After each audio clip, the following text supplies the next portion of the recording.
African gardening. Today we're going to be talking about grafted plants and what you need to take note of with the grafted plants. A whole lot of people they have bought plants that are grafted and they saw different results from what they were expecting. So let's first talk about grafting. So grafting is basically taking a rootstock, which is the bottom section that has the roots, and a scion. So you can see this point now. This is the grafted portion. So this is from a different tree. This is actually a tangerine, and this is a lemon. A whole lot of rootstocks, they're either lemons or trifoliate citrus. So the whole idea is that you can take a part of another tree that's already producing fruits and then join it to another tree that has roots, which is the same species. It's the same species. They do this in a whole lot of trees just to ensure that you have that particular variety you need and to be able to establish genetic uniformity. Genetic uniformity means you want a tree that's producing the same thing from the parent tree.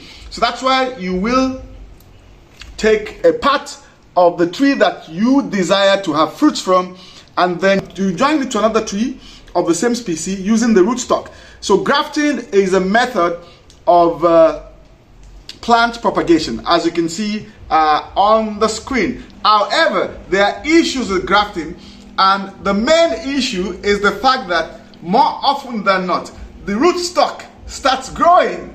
It starts growing shoots, start bringing out branches, which will now start taking the nutrients that is supposed to go to the scion. So this is the scion, the one at the top, and this is the rootstock.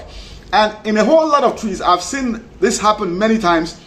The rootstock eventually kills the scion. It kills the scion. And there are other issues as well, but let's start with this one first. So look at this now. This is a very, very good example. Look at what's happening.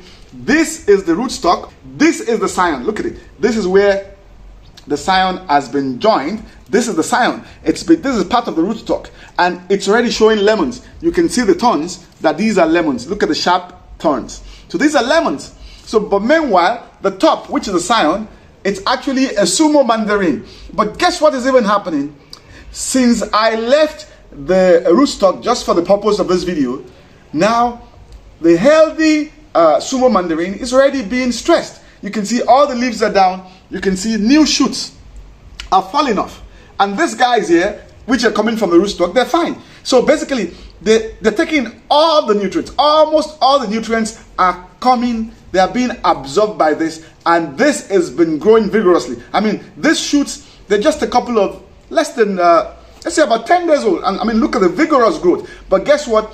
This, the sumo mandarin, which is the scion from a sumo mandarin tree, is already being defoliated. It's losing leaves. And if I leave them, and if I don't remove this, and I leave this tree in this particular condition, the rootstock, they're going to eventually kill the scion. They're going to kill the scion. Then what I will have is a lemon. And guess what?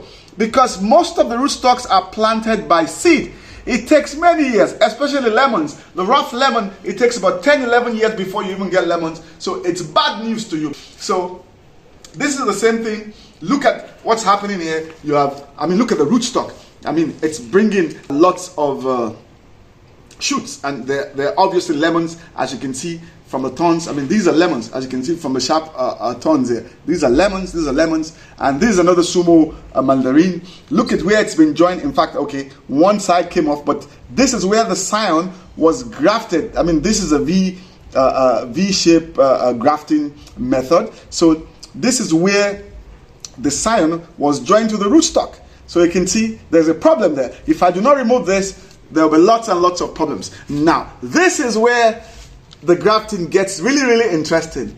I call this when the shoots from the graft are very crafty. Now watch this closely. You can see this is the scion, but this guy coming by the side, ordinarily anybody will think it's a scion, but I know better what has happened. This is a lemon. Look at it. It has thorns. This is the mandarin, but this is the lemon. But look at what is happening. This guy managed to pop out a shoot here. Look at this point. He managed to pop out this shoot, and guess what? If you're not vigilant, or if you're not paying attention, you will just leave it, and then you will discover that that what you have is a lemon. So take a look at it again. So let me say again what the problem is. The problem here is that this is the Scion, which is a mandarin, and this is part of the rootstock, but you won't know why, because this kind of grafting is a V-graft. So in a V-graft, you make a split into the rootstock, okay? The stem of the rootstock, you split it, and then you insert the Scion in between.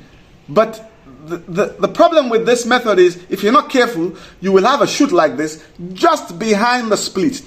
When you have a shoot behind the split, you can see what has happened now. So this guy is going behind the split at the same level as the Scion. So you will think, oh, this is part of the Scion, but I know better. This is a lemon. Look at it. This is a lemon. Look at the sharp tones. It's a lemon.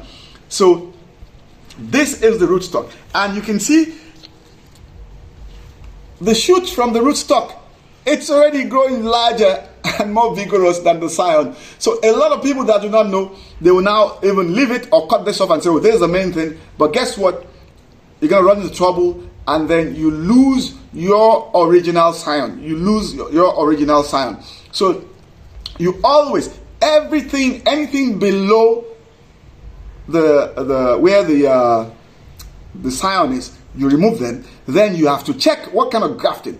If it is a V-graft, you have to check on the side to be sure that you don't have this kind of problem. So here now, what you're going to do now, it's very simple. We remove this. We remove that. Yeah, look at that. We remove this. You have to remove this, because look at this. This place, this is where the Scion was joined to the rootstock. So you need to remove everything at the bottom. So this applies to any grafted tree, or else you will not get what you want. You will end up with a rootstock that has outgrown the Scion, and then it will be very, very devastating for you to find out much later that you didn't get what you want after several years. So look at that. So that's the lemon. Look at the thorns. These are the thorns, so we have to remove them. We remove this.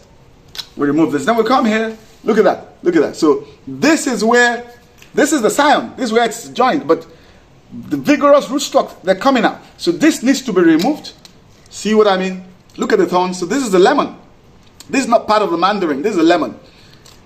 So you must always remove the shoots from the rootstock. So let's go to the main, the very tricky problem here. So you can see this here. So look at that. You can see this is the back of the rootstock. This is the back of the rootstock, because I said, like I said, it's a V-graft. You have to be careful with V-grafts, because the rootstock shoots can pop up just at the same level as a Scion, you know, and you may not be aware that, look, there's been a new shoot coming up. So what am I going to do here? So we're going to cut it off. We're going to cut it off. We need to cut it off if we want the Scion to succeed. So take a look at it. So this is coming from the back. Very, very tricky situation. Very, very tricky situation. So you must learn to, you must be sure of what you're doing. So let me turn it around. You will see the V-graft. Look at that. You see? So look at the Scion. The Scion is what is in the middle. So this is part. This part is the rootstock. This part also is the rootstock. It's what is in the center that is actually the Scion. So we need to remove everything that comes on this side, everything that comes on that side. Sometimes as well, the Scion will bring out a shoot. So you have to be sure that it's coming from a Scion and not from the rootstock. So this is very important. So we're going to cut this off here. Look at that. We're going to cut this off here. Yes. So now we got what we want. And this guy will survive right now. It will survive. If not, this guy will have been dead. I mean, if we didn't remove all this stuff. And guess what? You have to ensure that you remove them completely. Remove them completely so that you have desired results. I'm going to nip this here so that nothing comes out again. And we'll be watching them and making sure that we remove all this stuff from here. So we're going to be removing this to show that, ensure that it never pops up again. And yeah, so that's it. And I mean, this applies to any grafted tree. So ensure that for your grafted trees, you remove anything coming from the rootstock, either from the side or below the scion. So you need to remove anything below the scion so that you don't start growing an undesirable plant.